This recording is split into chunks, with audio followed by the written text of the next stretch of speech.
হলো মন্দিরটা।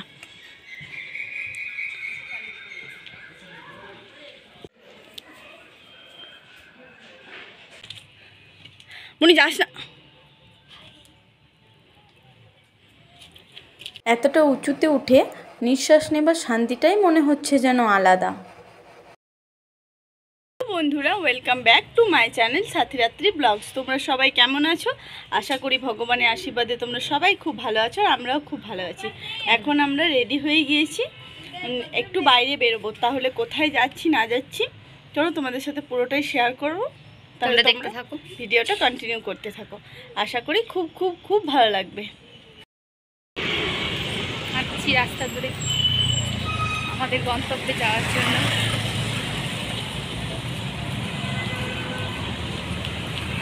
এই এরিয়াটা কতটা শান্তিপূর্ণ। আমরা কিন্তু কোনো ভয়েস ওভার দিচ্ছি না, নর্মালি কথা বলছি, তাও কিন্তু পরিষ্কার শোনা যাচ্ছে। কারণ দেখাই তোমাদেরকে, আগেটা একদম শান্তিনিকেতনের মতো অনেকটা দেখতে, চারিদিকে সুন্দর গাছপালা, রাস্তার দুই ধারে। শহরের ভেতরেও যে এরকম সুন্দর একটা জায়গা থাকতে পারে, তাই এই দিকটাতে না এলে বুঝতেই পারতাম না। দেখো রাস্তাটা কতটা ফাঁকা ফাঁকা, আর যদি কোলাহলের কথা বলো তাহলে একদমই নেই। আর গাছগুলো দেখছো একদম পুরো ফুলে ভর্তি, পাতাতে ফুলে ভর্তি। সত্যি দারুণ সুন্দর পরিবেশটা, সত্যিই খুব সুন্দর আর মনোরম। ঝরেছে রাস্তাতে, এরকম সুন্দরভাবে বিছিয়ে দিয়েছে ফুলগুলো, দেখতে কতটা সুন্দর লাগছে। না থাকলেও আমরা ভাবি বিকাল দিকটা একটু বাইরের সাথে কাটানোর চেষ্টা করি, কারণ এখানে বাইরে বেরোলেই মনটা ভালো লাগে, আনন্দটা এরকমই। কারণ এর দিকটা আবার খুবই শান্তশিষ্ট। এখন আমরা পৌঁছে গিয়েছি নন্দী হিলসের ভাই বিনায়কা হিলসে। যদিও এই নামকরণটা আমরা দুই বোন মিলে এখনই দেখে করলাম। এই যে দেখতে পাচ্ছ, এটাই হলো বিনায়কা হিলস। আমার তো এই জায়গাটা খুবই ভালো লেগেছে, তাই ভাবলাম। নন্দী হিলস পাশে আছে, মানে নন্দী হিলস এখান থেকে অনেকটাই দূরে, সেটা তোমরা অনেকেই জানো। আর এটা শহরের মধ্যে। আমার তো এটা খুবই ভালো লেগেছে, মানে আমরা যেখানে থাকি সেখান থেকে খুব একটা দূরে না, খুবই ভালো লেগেছে জায়গাটা। চলো তোমাদেরকে সামনে থেকে আর একটু ভিউটা দেখাচ্ছি। আর পাশেই রয়েছে আবার এরকম সুন্দর একটা মন্দির, একদম রয়েছে একদমই হিলসের সামনে। চলো দেখি কতটা উঠতে পারি না পারি, পুরোটাই তোমাদের সাথে শেয়ার করব। যাই হয়ে যাক। আর এই যে হিলসটা, মানে এই পাহাড়টা দেখে আমার অনেকটাই না মামা ভাগ্নে পাহাড়ের মতোই লেগেছে। অ্যাকচুয়ালি আমাদের বীরভূমের মামা ভাগ্নে পাহাড়ের সামনাসামনিই বাড়ি, তাই মামা ভাগ্নে পাহাড়টাকে আমি এখানে এসে মনে হচ্ছিল যেন ব্যাঙ্গালোরেও মামা ভাগ্নে পাহাড়টাকেই দেখতে এসেছি। তাহলে দেখা যাক কতটা উঠতে পারি না পারি। যতটাই যা উঠতে পারবো তোমাদের সাথে পুরোটাই শেয়ার করব।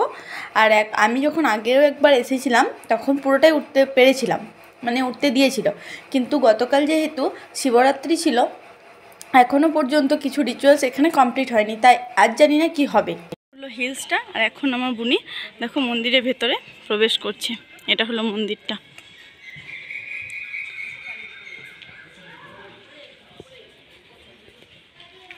এই তো দেখো, এখন কিছু কাজও চলছে, ওই জন্য মাঝে এরকম বস্তা রাখা রয়েছে।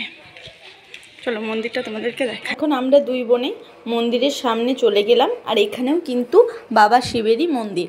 ওই জন্যই আমার বেশি করে আরও মনে হচ্ছে এটা মামা ভাগ্নে পাথরের মতোই, একই একই রকমই। ওখানেও যেমন শিব মন্দির আছে, এখানেও তাই।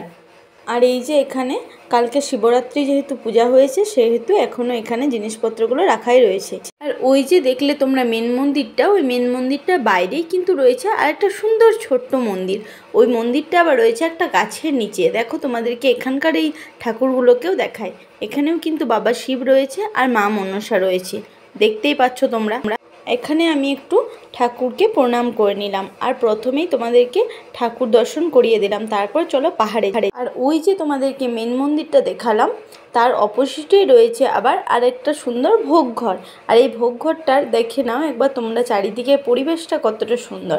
এটা অ্যাকচুয়ালি যেদিন ভোগ হয় বা যেদিন প্রসাদ কিছু থাকে, মানে বিশেষ কিছু দিন থাকে প্রসাদ করার ব্যাপার থাকে, সেই দিনই ওই ভোগ ঘরটা খোলা হয়। না হলে নর্মালি এমনি বন্ধই থাকে। আমি ম্যাক্সিমামই বন্ধই দেখেছি এই ভোগ ঘরটা। এখন আমরা প্রণাম টনাম সেরে একটু বাইরে দাঁড়ালাম। সত্যি কথা বলতে এখানকার আবহাওয়াটা এতটাই সুন্দর, মনে হচ্ছে না যে আর ফিরে যাই, এতটাই ভালো আবহাওয়া। দেখবে দাঁড়াও, তোমাদেরকে পুরোটা একটু রাউন্ড করে ঘুরিয়ে দেখাই।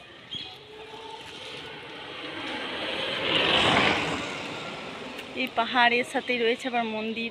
আমরা পুজো দিয়ে এলাম, টিপ নিয়েছি। এর সাথে রয়েছে আবার বসার জায়গাও পর্যন্ত। খুবই সুন্দর পরিবেশটা।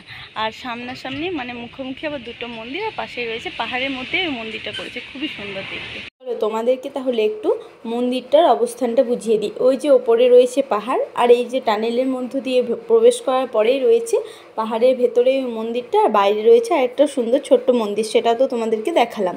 এবার চলো এখানে প্রণাম টনাম করে নিলাম, তোমাদেরকেও একটু ঠাকুর দর্শন করিয়ে দিলাম, সমস্তটা দেখিয়ে দিলাম। এরপর চলো পাহাড়ে ওঠা যাক।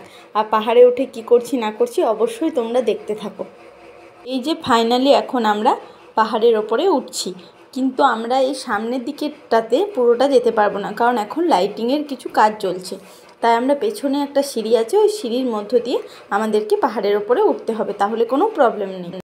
এখন আমরা পাহাড়ের ওপরেই, এই যে আমি আর আর ওই যে দেখো বোন, দুই বোনে পাহাড়ে উঠলাম। পাহাড়ে উঠে সত্যিই খুব ভালো লাগছে, মনে হচ্ছে কতটা উঁচুতে আছি। ঘোরাফেরা করলাম, তাই একটু বসেও পড়লাম, খুব ক্লান্ত হয়ে গেছে বোন বিশেষ করে। ও একটু যেখানে আসুক লাফাঝাপাটা বেশি করে, ও পাগলামিটা একটু বেশি করে বলে ক্লান্তটা ওই তাড়াতাড়ি হয়। তাই ওই বললে একটু বসে যা, আমিও তাই ভাবলাম একটু বসেই পড়ি। তো এখন দুই বোনে একটু বসলাম। আর এই জায়গাটা তো তোমাদেরকেও ঘুরিয়ে মোটামুটি দেখালাম, তোমাদের কেমন লেগেছে একটু দেখাবো। হ্যাঁ, অবশ্যই কমেন্টের মাধ্যমে আমাদেরকে জানিও কিন্তু। আর এটাই হলো পাহাড়ে ওঠার সিঁড়ি, কিন্তু আমরা সিঁড়ি দিয়ে না উঠে আমরা প্রথমে ওই দিকটাতে একটু উঠলাম, যেহেতু ওই দিকটাতে কাজ চলছে, বেশি দূর পর্যন্ত আসতে পারবো না, তাই এই দিকটাতে এখন আসছি। এই যে বান্ধব করাতে সেরা, তা আমার যতই ক্লান্তি লাগুক আমি ওই সব কিছু তোয়াক্কা করি না। আর এই যে দেখছো দুটো পাহাড়ের মধ্যে এরকম মানে মাঝে মাঝে এরকম একটা করে খাঁজ রয়েছে, আর এই খাঁজটার ভেতরে আমি বোনকে বারবার বারণ করা সত্ত্বেও ওই খাঁজটার ভেতরে ঢুকছিল। আর দেখছো কীরকম ওখানে ঢোকার পরেও আবার হাই হ্যালো করছে তোমাদেরকে, ও বান্ধবতে ও সেরা। আর এই যে এখন আমরা অনেকটাই পাহাড়টার ওপরেই চলে এসেছি। এখান থেকে পুরো ব্যাঙ্গালোর শহরটা পুরোটাই দেখা যায়। কি মিষ্টি লাগছে। চল একটু উপরে যাবো, চল। আর এটাই হলো লাস্ট প্রান্ত যেখানে যেতে পারবো। প্রথমে ভাবছিলাম ওই দিক থেকে না আসতে পারলেও সিঁড়ি বেয়ে কিন্তু আমরা উঠেই গিয়েছি একদম লাস্ট পর্যায়ে। ভাবিনি যে আসতে পারবো, বাট ফাইনালি পৌঁছেই গিয়েছি।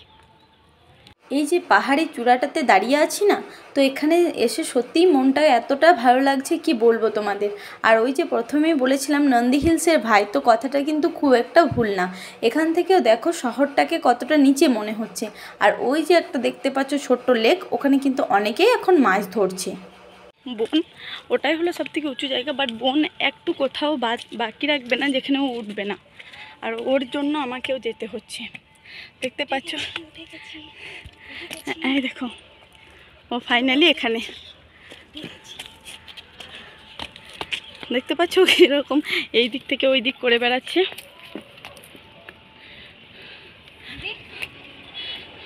বাস, অনেকের পছন্দের জায়গা হয়তো সমুদ্র, কিংবা অনেকের পছন্দের জায়গা হয়তো পাহাড়, কিন্তু আমার সব থেকে ভালো লাগে যদি কোথাও একটু জলের ছোঁয়া থাকবে, সাথে আবার একটু ছোট্ট পাহাড়ও থাকবে, এমন জায়গা।